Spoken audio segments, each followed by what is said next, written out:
அனைவருக்கும் வணக்கம். பொதுவாக இன்னைக்கு எலும்பு மூட்டு தேய்மானம் ஏற்படுவதற்கு பல காரணங்கள்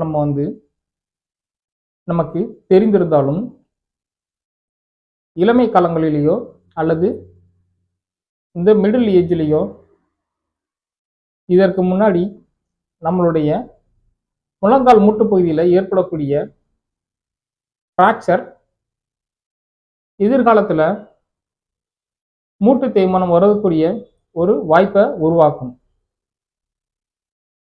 பொதுவாக இந்த முழங்கால் மூட்டு பகுதியில் ஏதாவது எலும்பு முறிவு ஏற்படும் பொழுது இங்கே இருக்கக்கூடிய அந்த மூட்டினுடைய அமைப்பு பழைய பொசிஷனுக்கே பல பேருக்கு போகிறது கிடையாது.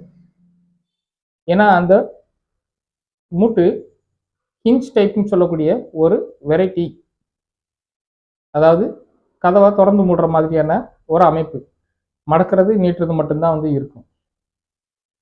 இதில் ஒரு பார்ட் கான்கேவாகவும் ஒன்று கான்வெக்ஸாகவும் இருக்கும்.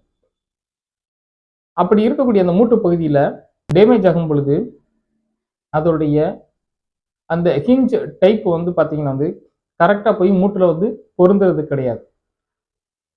இந்த மூட்டு பொருந்தாத காரணத்தினால நம்ம பாடியில் வெயிட்டும் அதோடு சேர்ந்து மூட்டு பகுதியில் நடக்கக்கூடிய மூமெண்ட்டும் ஒரு சேர விழுக்கும் பொழுது இந்த வெயிட் பியரிங் சொல்லக்கூடிய அந்த பாயிண்ட் பார்த்தீங்கன்னா தப்பாக நடக்கக்கூடிய வாய்ப்புகள் அதிகமாக இருக்கும். அதனால் இந்த எலும்பு மூட்டு பகுதியில் ஏதாவது ஒரு இடத்துல மட்டும் அளவுக்கு அதிகமாக வெயிட் பியரிங் இருப்பதற்கான வாய்ப்புகள் அதிகம். அப்படி இருக்கும் பொழுது இந்த மூட்டு பகுதியில் ஏற்படக்கூடிய சிறு சிறு பிரச்சனைகள் இவர்களுக்கு நாளடைவில் எலும்பு மூட்டு தேய்மானத்தை ஏற்படுத்தக்கூடிய வாய்ப்புகளை உருவாக்கும். தேங்க்யூ ஃபார் வாட்சிங் வீடியோ. Thank you very much.